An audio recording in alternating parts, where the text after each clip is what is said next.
Hola a todos, ¿cómo están? Bienvenidos a Habla Petra. Mi nombre, como espero ya sepan, es Petra. Y el video de hoy me trae mucha alegría, mucha emoción.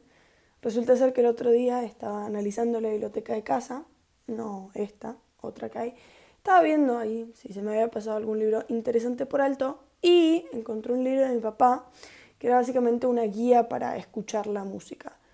Me pareció interesante el libro de por sí, lo hojeé un poco, pero lo que más me gustó fue el concepto de armar una guía de cómo tener un entendimiento mayor de las cosas y decidí traducirlo a lo que nos interesa en esta página, que son los libros. Así que con mucha alegría y mucha emoción les traigo una guía para analizar libros. Por supuesto no soy licenciada en literatura, a decir verdad, no soy licenciada en nada, pero bueno, acabo de terminar el secundario, así que ténganme paciencia, ya será. Así que bueno, todo lo que vaya a decir en este video, por supuesto, proviene de la subjetividad y las posturas de una aficionada. Pero en fin, espero que lo disfruten mucho, que les guste y que lo pongan en práctica. Bien, la primera pregunta que creo es fundamental que nos hagamos es ¿por qué deberíamos analizar un libro? Encuentro yo que hay muchos lectores allá afuera que ven a los libros únicamente como una forma de entretenimiento, que no está mal. Con algunas lecturas también lo hago yo y me parece perfecto, cada uno lee por los motivos que sean. Sí creo que quizás le damos mucho valor a la historia como tal, a las acciones, a qué está pasando y nos centramos en eso, perdiéndonos de esa forma cosas más sutiles, quizás no tan necesarias para que la historia avance, pero que aún así son sumamente interesantes y poderosísimas. Podemos aprender muchísimas de ellas y realmente vale la pena analizarlas. Para mí, el análisis de un libro equivale a como un músico escucharía cualquier canción o como un cineasta vería una película. Cuando yo escucho música, le presto atención a cómo me hace sentir, si me gusta, si pega en el momento, etc. Un músico probablemente note cosas que yo no puedo notar y disfrute la canción de una manera bastante más rica y más completa. Del mismo modo, cuando yo veo una película, le presto únicamente atención a qué es lo que va a pasar. Tengo intriga de cómo va a terminar la historia. Y el cineasta quizás note detalles más sutiles, pero que aún así le den una riqueza a la película que yo no pueda notar. Así que hoy vamos a estudiar cómo notar la riqueza de los libros. El primer aspecto a desarrollar surge a partir de un chiste que he visto varias veces en internet, que es el de una profesora de lengua que está explicando súper emocionada cómo el personaje principal tiene una remera azul porque refleja así el narrador la pureza del alma de ese personaje y la tristeza a la que está sometida, etc. Y después muestra al autor muriéndose de risa porque en realidad si le puso una remera azul al personaje fue porque pintaba y le parecía que quedaba más fashion. Respecto a esto, tengo dos cosas que decir. La primera es, hay tantos libros como lectores. Por ende, si queremos convertir en eje principal el color del vestuario del personaje secundario que aparece únicamente en 3 capítulos, es sumamente válido en la medida en la que nos permita disfrutar el libro de una manera más profunda. Por ende, no es que la intención del escritor es la única que vale, sino el análisis que como lectores hacemos también es sumamente poderoso, importante y válido. En segundo lugar, creo que en la literatura nada es necesariamente al azar. Cuando vemos una película, por ejemplo, generalmente la escena triste se desarrolla con un día nublado y lluvia y nubes y frío, y después la escena más feliz o el desenlace así de final que nos gusta a todos es con un día soleado y limpio y no hay nubes en el cielo y hace calor, etc. Esto se puede traducir también a los libros. El entorno, según el que estamos leyendo, el vestuario de los personajes, son todas cosas que tienen importancia y que vale la pena notar. En segundo lugar, a lo que le presta atención el narrador es verdaderamente importante.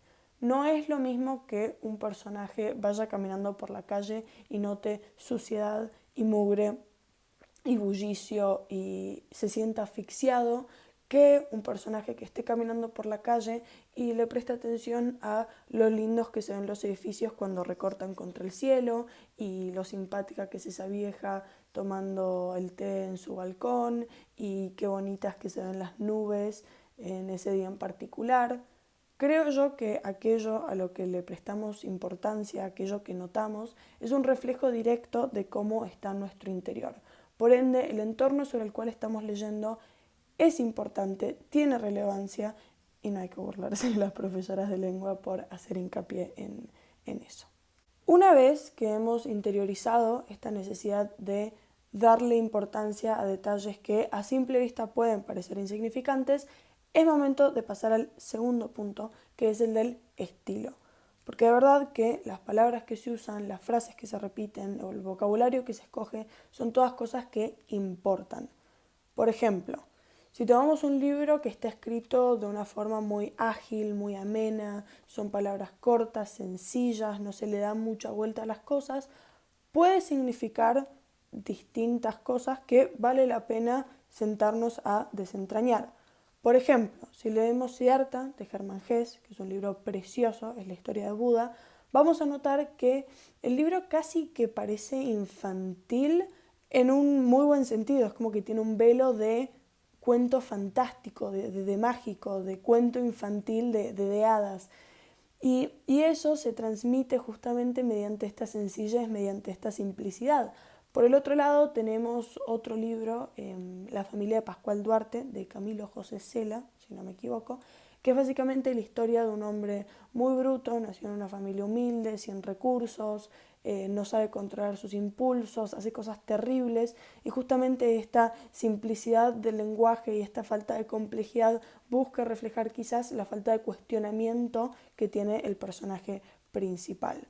Por el otro lado, podemos tomar libros que son quizás más repetitivos, más descriptivos, que se toman más tiempo para desmenuzar detalles que inclusive convierten al libro en algo un poco más pesado. Por ejemplo, podríamos tomar Drácula de Bram Stoker, que es sumamente repetitivo, que toma diferentes escenas del día a día que quizás el lector más apresurado consideraría que no son suficientemente relevantes como para darles tanta importancia, pero justamente esta insistencia en darle tanta complejidad a todo podría llegar a ser un reflejo de cómo se sienten los personajes. Están sobrepasados por esta carga emocional a la que están sometidos, su interior es sumamente complejo, es así como una especie de lucha entre diferentes sentimientos y el modo en que se narra el libro refleja eso.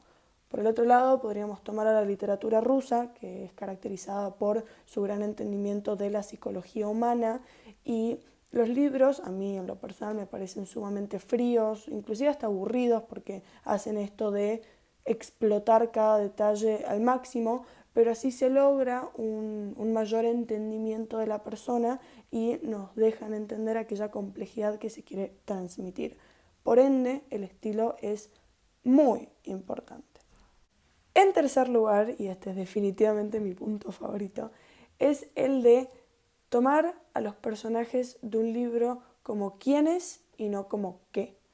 Muchas veces, si tomamos a los libros como formas de entretenernos, vamos a considerar a los personajes como engranajes que llevan la historia, que queremos saber cómo termina, a destino. Ahora bien, si queremos lograr un análisis más rico, deberíamos empezar a cuestionarnos otras cosas. No es solamente qué es lo que hace el personaje, sino cómo siente, cómo ve, cómo percibe, cómo reacciona, qué está pasando en su interior.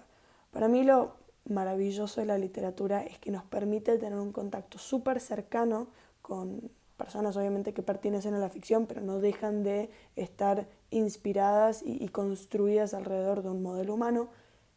Tenemos un contacto con ellas que jamás lograríamos tener con las personas que nos rodean en la vida diaria. Cuando nosotros somos nosotros, tenemos una carga de subjetividad importante. Ahora bien, cuando leemos, quizás tenemos esta mirada global del narrador o no, también puede ser que estemos leyendo un libro escrito en primera persona, pero tenemos así como que una visión distinta a la nuestra que nos permite hacer un análisis más en frío, porque no tiene toda esta subjetividad que conlleva ser nosotros mismos, pero a la vez entender de manera muy cercana el alma humana, que es una cosa, lo pienso y me vuela la cabeza. Nos permite conocer el mundo que nos rodea y conocernos a nosotros también, porque en ese alma ajena que estamos pidiendo prestada para escudriñar, analizar, ver bien desde cerca, vamos a descubrir distintos detalles que se asemejan con quienes somos nosotros.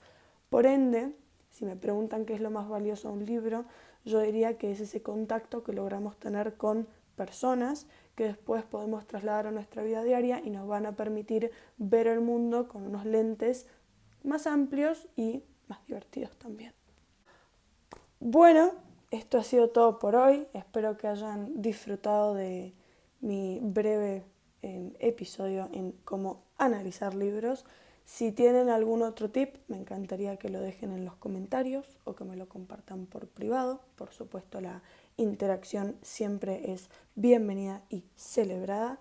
Les mando muchas Petra Vibes. Gracias por seguirme. Lo valoro muchísimo y nos vemos en el siguiente post.